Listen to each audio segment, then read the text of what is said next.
Hey Dragons, it's Paige here with your weekly Thunder Index, where we discuss all things science, storms, stars, and sustainability. Per usual, let's head into this next week of weather. Say goodbye to your snow people, as we will have quite a few rain showers that will wash away all the snow this upcoming week. As for the temperature, it will still remain pretty cold, with the low of the week reaching 24 degrees and the high reaching 48 degrees. We are almost through the coldest months, but not quite there yet, Dragons, so hang in there and bundle up. Now, moving up in the sky and into the stars, let's recap on the last week of astrology and what it means for you. This week, however, we're going to be doing something a little bit different. As some of you may know, last Friday, February 12th, was the beginning of the Chinese New Year. So, this week we're going to be checking in on Chinese astrology. This year, the year 4719, is the year of the Oxen. People born under this Chinese zodiac sign are self-confident, know their life goals, and exhibit a quiet confidence. They are powerful, balanced, and tenacious. These signs have the power to maintain energy and persevere through challenging and difficult times.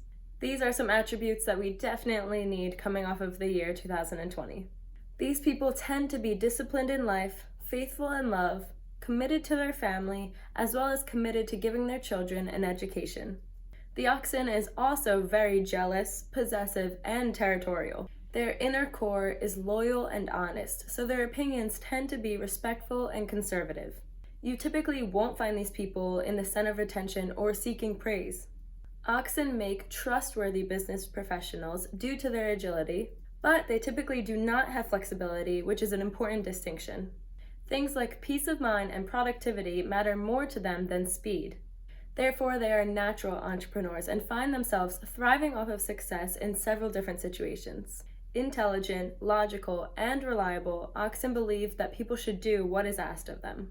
Since this year, 4719, is the year of the Oxen, if you were born in a year that is a multiple of 12 away from this year, then you too are an Oxen.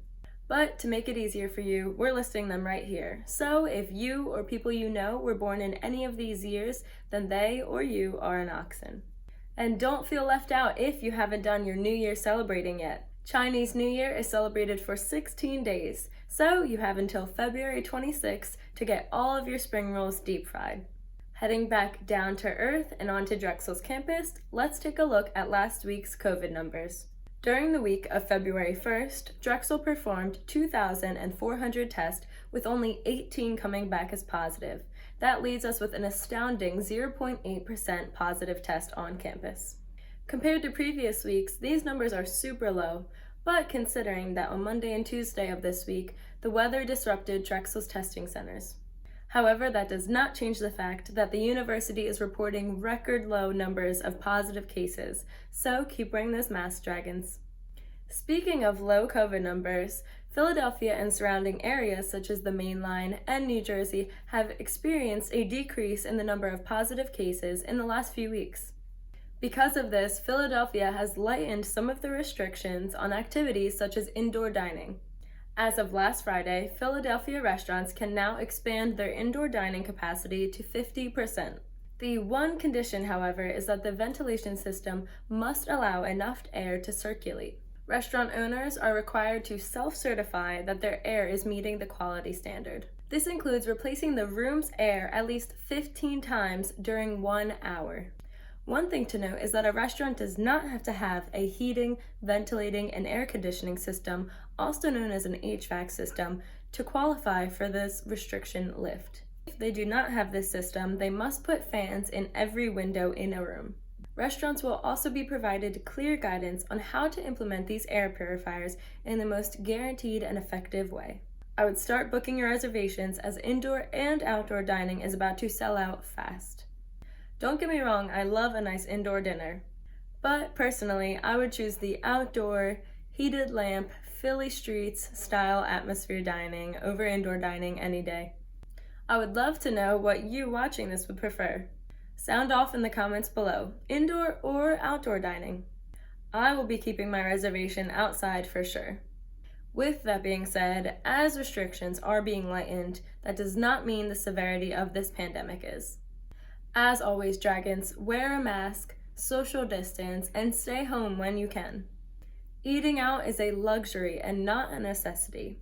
Coming out of Valentine's Day weekend, let's continue the theme of love with Paige's plant of the week. Let's take a look at the oxalis, also known as the love plant. It has 3 purple heart-shaped leaves, which each have 3 sides that sit symmetrically to each other at the end of every stem. The overall effect is that they look like a trio of butterflies joined together by their noses. Other species are similar in shape like clovers, but their leaves tend to be green. Just like love itself, this plant is also a little bit magic. The main reason for this claim is that the oxalis can literally revive itself from the dead. Rather than being intrinsically linked with the soil like many other plants, oxalis is linked to the soil by its tiny bulbs. Forget to water it, or the temperatures drop too low, or the living conditions are just generally not well kept. Everything above the surface will wilt and die to take refuge back into the bowls below the soil. The magic kicks in, where as soon as good conditions are restored, the plant magically comes back to life incredibly quickly. This is great for those little accidents where we might forget to water our houseplants for several months at a time. However, not so good for people who live in temperate regions of the world where this plant can be viewed as a weed. But the oxalis still makes a great, sustainable, and aesthetic addition to any household. And that is all of the science, storms, stars, and sustainability that I have for you this week. But before I go, are you subscribed to our YouTube channel yet? Double check before you click away, and don't forget to press the notification bell so that you don't miss any of Inside Ambition's posts. It is always thundering in Philadelphia. Thanks for watching, dragons, and I'll see you next week.